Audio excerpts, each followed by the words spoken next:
Hey there, fellow plant lovers. Welcome back to Botanic Haven, your go-to channel for all things gardening, plant care, and creating those stunning green spaces both inside your home and out in your yard. I'm so glad you're here today because we need to talk about something really important. February is slipping away fast, and if you haven't checked certain things yet, your seedlings might end up struggling when spring arrives. I've been gardening for years now, and I can tell you from experience that these late winter weeks are absolutely critical for setting yourself up for success. So grab a cup of tea or coffee, get comfortable, and let's walk through everything you need to know before this month ends. I was chatting with my neighbour Daisy last week, and she was telling me how frustrated she was last year because her tomato seedlings got leggy and weak. She'd started them right on time, followed all the basic rules, but still ended up with disappointing plants. When we dug into what happened, it turned out she'd missed a few key checkpoints in February that would have made all the difference. That conversation inspired me to put together this guide because I realised so many gardeners face the same issues. The thing is, February feels like winter is still hanging around, and it's easy to think we have plenty of time. But the truth is, what you do right now directly impacts how strong and productive your plants will be in a few months. Let me start with something that catches almost everyone off guard: checking your seed inventory and viability. I know this sounds obvious, but hear me out. How many times have you reached for a packet of seeds only to realize they're from 3 or 4 years ago? Seeds don't last forever, and their germination rates drop significantly as they age. Before February ends, take an hour to go through all your seed packets. Check the dates, organize them by what you'll plant first, and most importantly, do a quick germination test on any older seeds. Just take 10 seeds from each questionable packet, place them on a damp paper towel, seal them in a plastic bag, and wait 5 to 10 days. If fewer than half sprout, it's time to order fresh seeds. I learned this lesson the hard way when I planted an entire tray of supposedly viable lettuce seeds and got maybe 15% germination. What a waste of time and growing space that was. While you're thinking about seeds, let's talk about your seed starting setup. This is huge, and it's something my friend Oliver completely overlooked until his 3rd year of gardening. Your grow lights need to be positioned correctly, your heat mats need to be working properly, and your seed starting mix needs to be fresh and sterile. Old potting mix can harbour fungal spores that cause damping off disease, which kills seedlings right as they emerge. Trust me, there's nothing more heartbreaking than watching healthy-looking sprouts suddenly topple over and die within 24 hours. Before you start any seeds, make sure you have fresh seed starting mix, clean trays and pots, and functioning equipment. Test your heat mats with a thermometer to ensure they're maintaining the right temperature, usually between 70 and 75 degrees Fahrenheit for most vegetables. Check that your grow lights are actually producing enough light and that the bulbs aren't old and dim. Speaking of grow lights, let's address the distance between your lights and your seedlings. This is such a common mistake, and it's one of the main reasons seedlings get leggy and weak. Rose, who lives down my street, was complaining that her seedlings always stretched toward the light and fell over. When I visited her setup, her lights were about 2 feet above her seed trays. That's way too far. For most seedlings, especially in the early stages, your lights should be just 2 to 4 inches above the tops of the plants. As they grow, you raise the lights, but you want to keep that close distance to ensure the plants get intense direct light. Weak, stretched seedlings never really recover, even if you transplant them properly later. They'll always be behind stronger, stockier plants that got adequate light from the start. Now, before I go any further, I want to pause for just a second. If this guide has helped you, write 1 in the comments, and if not, write 0. This way, I'll know which tips are most useful for your garden. Your feedback really helps me create better content for you, and I genuinely want to make sure I'm covering what matters most to you as gardeners. All right, let's keep going because we have so much more to cover. Your watering schedule and technique need serious attention before February ends. Overwatering is the #1 killer of seedlings, bar none. I've killed more seedlings with kindness and too much water than I care to admit. The soil should be moist, but never soggy. What I do is use my finger to check the soil surface before watering. If the top 1/4 inch is dry, it's time to water. If it still feels damp, wait another day. Also, water from the bottom whenever possible. Fill a tray with water and let your pot sit in it for 15 to 20 minutes, allowing the soil to absorb moisture from below. This encourages roots to grow downward and prevents that crusty, algae-covered surface that forms when you always water from the top. It also reduces the risk of damping off disease since you're not constantly splashing water on the stems and leaves. Temperature consistency is another thing that often gets overlooked. Lucas, a gardener I met at a local plant swap, told me his peppers took forever to germinate, and when they finally did, the seedlings grew incredibly slowly.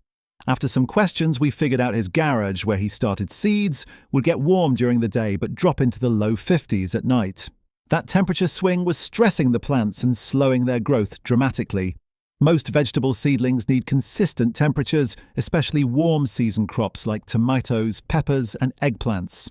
If your growing area experiences big temperature swings, consider using a heat mat with a thermostat or move your setup to a more stable location. Even a difference of 10 degrees can make a huge impact on germination speed and early growth vigor. Let's talk about air circulation, something that hardly anyone thinks about until they have a problem. Stagnant air around seedlings creates the perfect environment for fungal diseases. You need gentle air movement to strengthen stems, prevent disease, and simulate outdoor conditions. I use a small oscillating fan set on the lowest speed, positioned to create a gentle breeze across my seedlings without blasting them directly. The plants will actually sway slightly in the breeze, and this movement triggers them to develop thicker, stronger stems. It's called thigmomorphogenesis if you want to get technical, but basically plants respond to touch and movement by building more structural tissue. Seedlings grown with air circulation are noticeably sturdier than those grown in still air. Fertilizing is something you need to think about soon, but timing matters. Many beginners start feeding seedlings way too early or use fertilizer that's too strong. Here's the deal. Seedlings growing in seed starting mix will need supplemental nutrition once they develop their first true leaves. Those initial leaves that appear are called cotyledons, and they contain enough energy to get the plant started. But once you see the second set of leaves, the real leaves that look like the mature plant's foliage, it's time to start very light feeding. I use a liquid fertilizer diluted to 1/4 strength, applied every week or two. Over-fertilizing will burn tender roots and can cause more harm than good. I learned this after turning an entire tray of broccoli seedlings yellow and stunted because I thought more fertilizer would make them grow faster. Plants don't work that way, unfortunately. Your planting schedule needs to be finalized before February ends. Different plants need different amounts of time indoors before transplanting, and starting too early or too late will throw off your entire season. Tomatoes and peppers generally need 6 to 8 weeks indoors before your last frost date.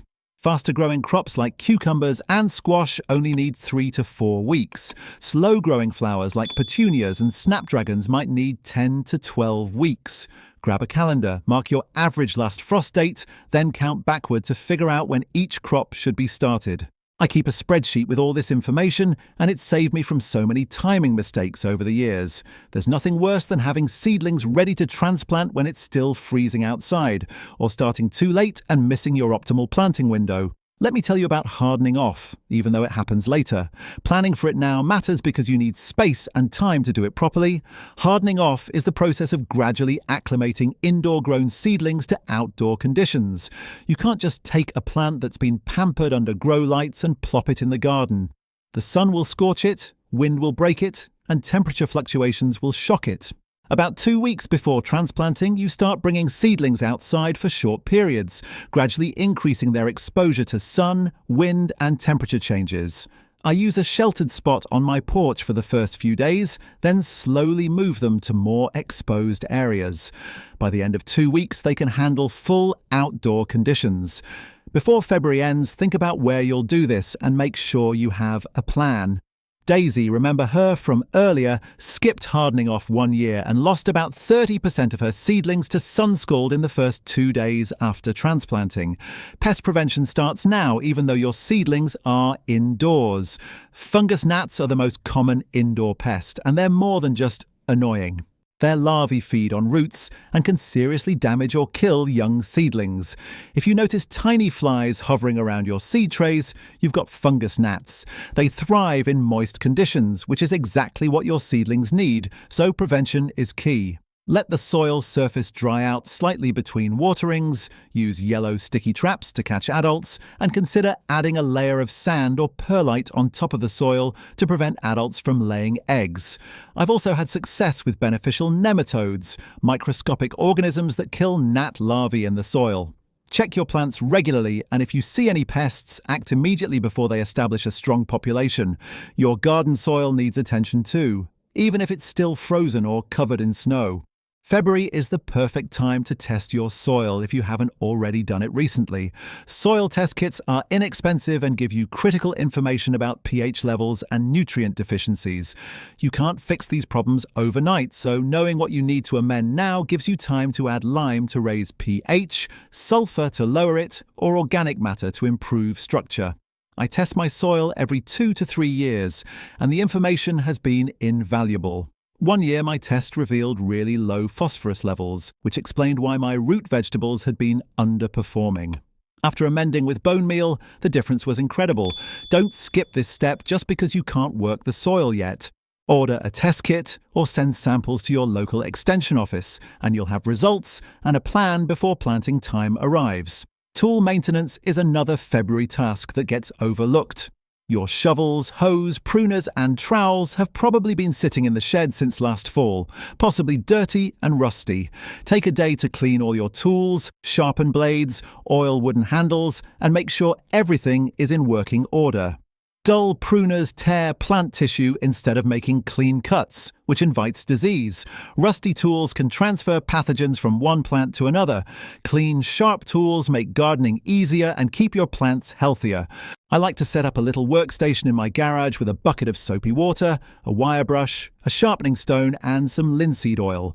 I go through every tool methodically, and it usually takes just a couple of hours. Oliver told me he ignored this for years and then had a favourite pair of pruners completely seize up mid-season because they'd rusted shut. Don't let that happen to you. Compost management is something to check before February ends too. If you have a compost pile or bin, it's probably been sitting dormant all winter. Give it a good turn if possible, check the moisture level, and think about what materials you'll be adding as spring approaches. A healthy compost pile needs a balance of green materials that are high in nitrogen, like grass clippings and kitchen scraps, and brown materials that are high in carbon, like dried leaves and cardboard. If your pile is too wet, it'll smell bad and break down slowly. If it's too dry, the decomposition process stalls. I aim for the moisture level of a wrung-out sponge, damp but not dripping. Turning the pile adds oxygen, which speeds up decomposition and prevents anaerobic conditions that cause unpleasant odours. Having finished compost ready for spring planting is such a gift, and working on your pile now means you'll have that black gold when you need it most. Think about your garden layout and crop rotation plan now. Where did you plant tomatoes last year? Don't put them in the same spot this year, or you'll risk building up soil-borne diseases and depleting specific nutrients. Crop rotation is one of those practices that seems complicated, but really isn't once you get the hang of it. Basically, you avoid planting the same family of vegetables in the same spot year after year. Tomatoes, peppers, and eggplants are all in the nightshade family, so they should rotate together. Brassicas like broccoli, cabbage, and kale are another group. Legumes like beans and peas actually add nitrogen to the soil, making them great predecessors for nitrogen-hungry crops like corn or lettuce. Grab some graph paper or use a garden planning app. Draw out your beds and plan where everything will go. Rose does this every year and swears it's made her garden more productive and healthier. I believe her because her garden always looks amazing. Your cold frames and row covers should be inspected and repaired now if you use them. These season extenders are invaluable for protecting early plantings and getting a jump on the growing season. Check for broken glass or plastic panels, torn fabric covers, and damaged hinges or frames. If you don't have cold frames but you're interested in extending your season, February is the time to build or buy them, so they're ready when you need them. Even a simple DIY cold frame made from old windows and some scrap lumber can make a huge difference. I've used cold frames to protect lettuce and spinach seedlings planted in early March, weeks before I could safely plant in open ground. They work like mini greenhouses, trapping heat during the day and providing protection from frost at night. Let's talk about the psychological side of gardening preparation. February can feel long and discouraging, especially in colder climates where winter seems endless. Checking these 18 things gives you purpose and connects you to the growing season that's coming soon. It's easy to feel disconnected from gardening when everything outside is dormant, but these tasks remind you that spring is real and your garden will return. Ivy, a master gardener I know, says her February preparations are as much about maintaining her gardening spirit as they are about practical tasks. She's absolutely right. Every seed I organize, every tool I clean, every tray I prepare makes me feel like I'm actively participating in the cycle of the seasons instead of just waiting passively. Watering systems need attention if you use drip irrigation or soaker hoses. Before February ends, take everything out, inspect for damage, clean out any clogged emitters, and make sure all your connections and fittings are in good shape. It's so much easier to fix a broken connector now than it is when you're trying to set everything up on a busy spring planting day. I use drip irrigation in my vegetable beds, and the first year I installed it, I didn't check everything in early spring. When I turned the system on in May, I discovered 3 major leaks and several clogged lines. It took hours to fix while my seedlings sat waiting to be watered. Now I check everything in February and installation day runs smoothly. Your record-keeping system needs to be ready, whether you use a notebook, spreadsheet, or gardening app. Having a place to track what you plant, when you plant it, how it performs, and any problems you encounter is incredibly valuable. These records become your personal gardening reference guide, helping you avoid past mistakes and repeat successes. I wish I'd started keeping detailed notes from my first year of gardening. Instead, I trusted my memory, which meant I repeated the same errors multiple times before learning my lessons. Now I have years of data telling me which tomato varieties thrive in my garden, which ones don't, when exactly my last frost typically occurs, and what spacing works best for different crops. This information is gold, and you can start collecting it this season if you set up your system now. Seed starting dates should be written down clearly where you'll see them. I use a big calendar in my seed starting area with each crop's start date marked in bright colours. This keeps me on track and prevents me from forgetting something important. It's surprisingly easy to let a week slip by and then realise you're late starting your peppers or basil. Visual reminders make a real difference. Lucas started doing this after missing his pepper starting date 2 years in a row and having to scramble to find mature plants at nurseries later.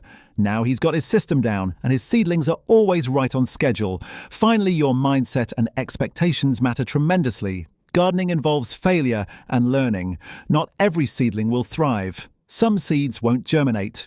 Pests and diseases will occasionally strike despite your best efforts. That's normal and okay. The gardeners I admire most are the ones who view problems as learning opportunities rather than defeats. Every challenge teaches you something that makes you a better gardener next season. So as you work through these February checks, approach them with curiosity and patience rather than perfectionism and stress. Your garden doesn't need perfection. It needs care, attention, and your willingness to learn and adapt. Before February ends, run through this entire list one more time. Check your seeds, test your equipment, plan your schedule, prepare your tools, review your garden layout, inspect your season extenders, organize your watering system, set up your record keeping, and most importantly, connect with the excitement of the growing season ahead. These tasks might seem tedious in the moment, but every single one contributes to stronger seedlings, healthier plants, and a more productive garden. Daisy, Oliver, Rose, Ivy, and Lucas all learned these lessons through trial and error, just like I did. I'm sharing them with you so you can skip some of those early mistakes and get to the good stuff faster. Your February checklist is really about setting yourself up for success, and trust me, when spring arrives and your seedlings are strong and vigorous while others are struggling, you'll be so glad you took the time now. Thanks for spending this time with me today on Botanic Haven. I hope these tips help your garden thrive, and I can't wait to hear about your growing successes this season. Happy gardening, and remember, every great harvest starts with good preparation.